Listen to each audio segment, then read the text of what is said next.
Hello and welcome to episode 3 of Stay on Target, GamesRadar Plus's weekly look at a galaxy far, far away. I'm Richard Edwards, the editor of SFX magazine, and with me are Dave Houghton from GamesRadar and Chris Thurston from PC Gamer. Hello. Okay, first of all, we're going to talk a bit about the news, and then we're going to talk about whether we've been bitten once before by new Star Wars movies when we saw The Phantom Menace, and whether The Force Awakens will actually be any good. But first, the news, and this week we've had a little bit more casting on Rogue One, which is the first of the anthology movies. We've heard that Diego Luna, who was in Y Tu Mamá También, is going to be in it, so that's it seems like they're sort of adding to this cast now. It's no sort of big stars, but with Felicity Jones and rumoured Ben Mendelsohn and Riz Ahmed, it looks quite interesting. Yeah. I mean, the thing is, they might, it may be lacking any obvious big star, which I don't think for Star Wars is necessarily a bad thing anyway, given the way it should work as an ensemble anyway. But it's the eclecticism of the backgrounds and the kind of the general vibe of the actors that's really impressing me at the moment. Because it sounds like this is going to be very much the sort of war movie, so these guys are going to be soldiers working together, so perhaps it is more of an ensemble piece than... Well, Star Wars always is, and I think, and Star Wars has also traditionally never been a star vehicle either. It's never the property that you stick a big name actor in. Like, they're probably not about to announce Ben Affleck for... Well, that would probably create quite a lot of controversy anyway, given the internet. Well, I mean, what wouldn't, but yeah. Yes. Also in the news this week, Madame Tussauds has just opened a new exhibit featuring Star Wars. So now you can get to go and meet Han Solo shooting Greedo. You can shoot Han Solo first, presumably. They probably would actually disapprove of you shooting their meticulous waxwork Harrison Ford. Or if they put the lasers in later? That would be fine. Yeah. But you've got lasers and wax. You've got to be very careful. True, actually. Yeah. Suddenly, like, everyone's Jabba the Hutt. Yeah, exactly. You can age him in real time. Well, I guess what we're most excited... It's more Indiana Jones. Yeah. Well, this is all the original trilogy stuff. You've got Yoda in there, you've got Han, you've got a bit of Luke and Vader, but surely what we're most excited about is Hayden Christensen back as Anakin. I believe the real Hayden Christensen. That's what he's doing nowadays, just standing incredibly still. Probably more of a stretch than his performance in the prequels as well, I'd imagine. Emoting a great deal more. He is. Well, he's doing that. Well, I mean, appropriately, he's doing the face. Yeah. The one face that he did in the entirety of Revenge of the Sith. The anger face. I'm not going to ask you to recreate. Oh, there we go. Yeah. It's along those lines, apart from when he's Darth Vader, at which point he merely bellows. Yeah. Well, James Earl Jones. Well, that's a very, very neat segue. Now we're going to talking about where the prequels went wrong. So now we're going to talk a little bit about why The Force Awakens is going to be really, really good. We hope. Now, this segment might as well be called I Have a Bad Feeling About This. Very appropriate for Star Wars, and as you can see, Jar Jar Binks has joined us. Now, if you remember back in 1999, we had a couple of really good trailers for The Phantom Menace. We all thought the movie was going to be amazing, and then we got The Phantom Menace. Now, first things first, are the prequels as bad as history remembers, or is it just the sort of years going on and us sort of making it into these monsters that they weren't? I mean, yes, they are. I have a really complicated history of those films, and I've kind of gone back and forth on my feeling on them, because I was the target age for The Phantom Menace. I was 12 when that came out, and that is the audience it plays to. And the most recent time I saw The Phantom Menace was looking after a family friend's 7- and 9-year-old kids for an afternoon, and it was on, and they loved it because they're exactly the right age for it. Does that make it a worthy Star Wars sequel? Absolutely not. But I think this maybe turns to what I would say more broadly, and one of the reasons I'm optimistic, which is that I think not just Star Wars, but generally the attitude towards making films that will play with for children and sell toys has changed tremendously quite recently, like in the last couple of years. Like the Marvel Studios movies are a good example of this. Even the way Pixar has always done things is a good example of this, where people have gotten out of this like attitude that set in, especially in the late 90s, that in order to make a movie for kids, you had to pander to kids directly. You had to add something for them into the film. It crept into Return of the Jedi very briefly with the Ewoks, but you saw it full blown in the prequels. The prequels are schizophrenic in their tone, where it's like trade negotiations, cuddly animals, trade negotiations, Jar Jar Binks, trade negotiations, lightsaber fights. It's all over the place because of the sense that the kids won't like the grown-up stuff, and the grown-ups won't like the kids stuff. Whereas Hollywood doesn't really make films that way to the same degree anymore, at least not good ones. You look at the Marvel movies, and that's an example of them making films for adults that are huge with kids, just because they're accessible enough for people to get in and get excited about them. Now, Jar Jar Binks has kind of become this example of all that's wrong. I mean, and he is this sort of CG, not really there. I mean, Is he crystallisation of everything the prequels did wrong? Is he the problem? I don't think he's the problem. I think he was kind of a good figurehead for a perfect storm of the problems. In that, I mean, I think the thing that kind of gives me hope about the new stuff is that I think the context of the production is very different this time around. I can understand people being a bit wary just by nature of it being the same IP, but they're being made completely differently. George Lucas, after the original trilogy, obviously didn't directly make a film for a long period of time, but whenever he did talk about the original trilogy, it was increasingly in technical terms and kind of being sad about, that bit isn't quite right, I'd change that. Well, he did that in the special editions, didn't he? The special editions obviously were the first step towards the horror that we got later on. So with that sort of very kind of mechanically minded attitude coming to the prequels, of course, there was definitely going to be an artificiality problem with them. And at the same time, like, there was a difference between the nature of a creator's attitude towards his work and the audience's, because a creator can never, with the best will in the world, feel something the way a long-term audience can. This time around, however, George Lucas isn't doing this. And the thing that really excites me is we finally have the generation that grew up on Star Wars making a Star Wars film for the first time. So just by nature of that and the 30 years we have to understand this in a kind of quite emotional human level, in the way that fans do, I can see it just being a million times more authentic and real. In a way, the prequels were betrayed by the technology of their time, because something they have in common with the original trilogy is that George Lucas used every piece of technology available in order to make them, and where he didn't have the technology, invented a lot of, a lot of CGI techniques that look terrible now, that have dated awfully, were pioneered for those films. Because George Lucas made films in approximately the same way. In the 70s, it was, it was the stuff that we now valorize, like the physical special effects and model making. And in the 90s, CGI was finally capable of doing stuff like this, even though I think this looks that's actually really impressive, but it doesn't feel quite real, does it? It doesn't feel quite real, and it's aged quite badly, but that, concept of like the uncanny valley hadn't really kind of seeped into a classic George Lucas scene transition. It was. In a way, his attitude hadn't changed. It was just use everything you have available to use every tool, because that's why they're there. You should always make everything as advanced as it possibly can be, and you can't really tell him not to. Well, to use it. I mean, he was studio director, owner, everything, wasn't he? Like, and in a way, there's always been moderating influences on Star Wars, which have traditionally been the things that made it good, like Irvin Kershner and people who've come along and go, no, maybe make this more human or dial this back.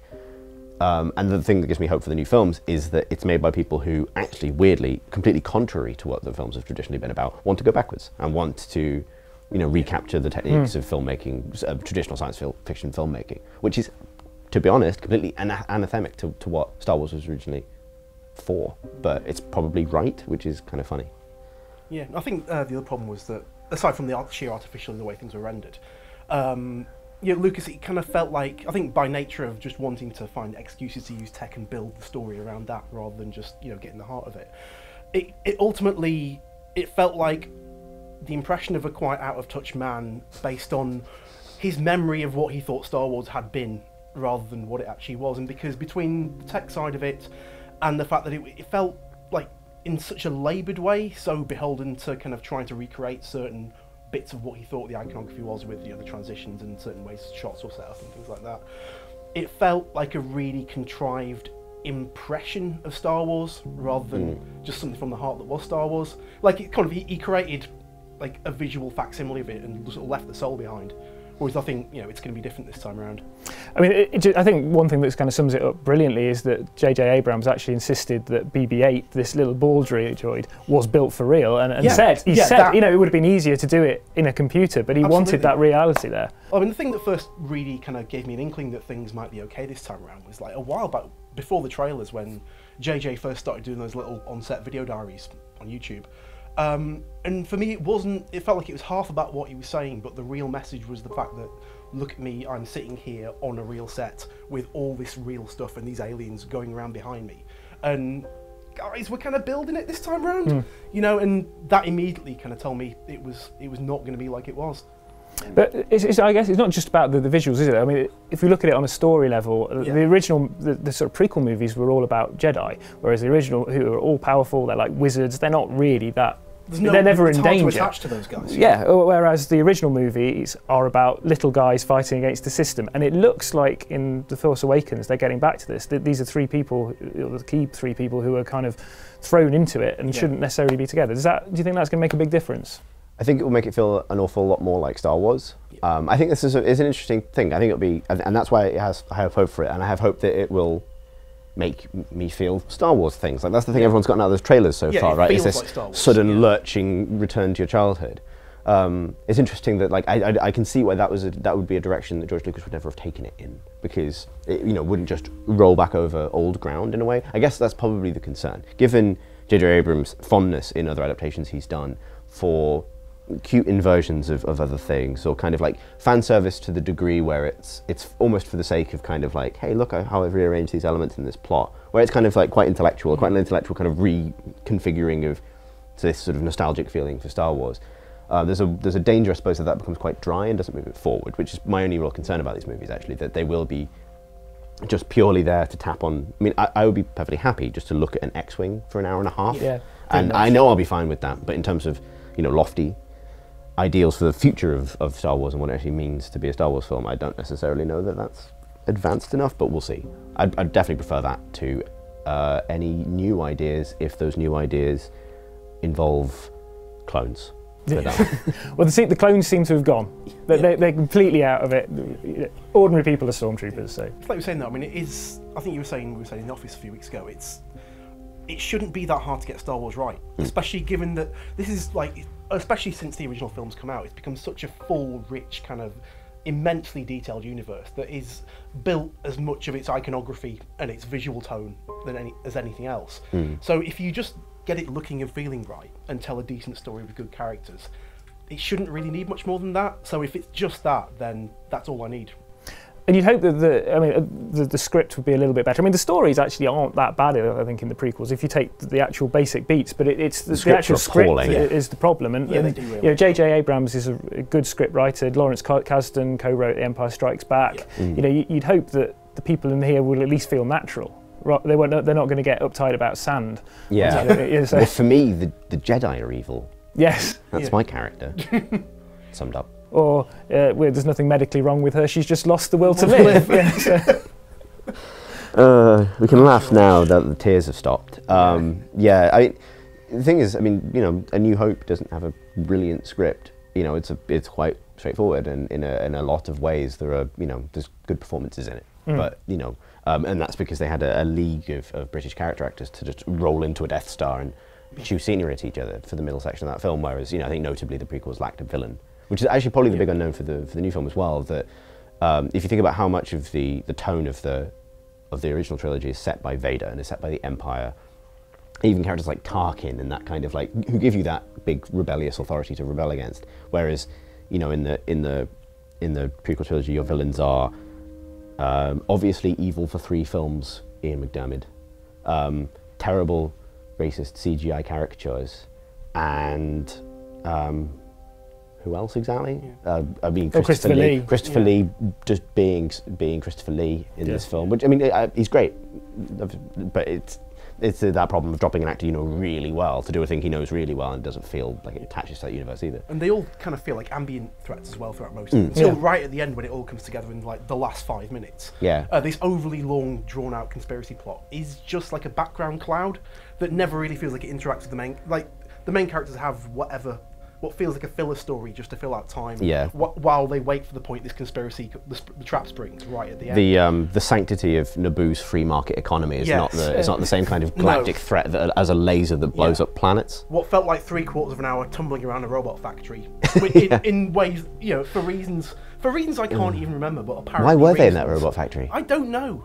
I think just happened. And hopefully as well the kind of era of, and now we'll have the ice level. Has kind of gone as well. Yeah, it was 90s video game design. Maybe we had to pass through that in order to have this glorious modern era of faithful adaptations. So of course one big advantage that these movies have that the prequels didn't is Harrison Ford, Mark Hamill, Carrie Fisher. I mean, the original cast, that's got to count for something, hasn't it?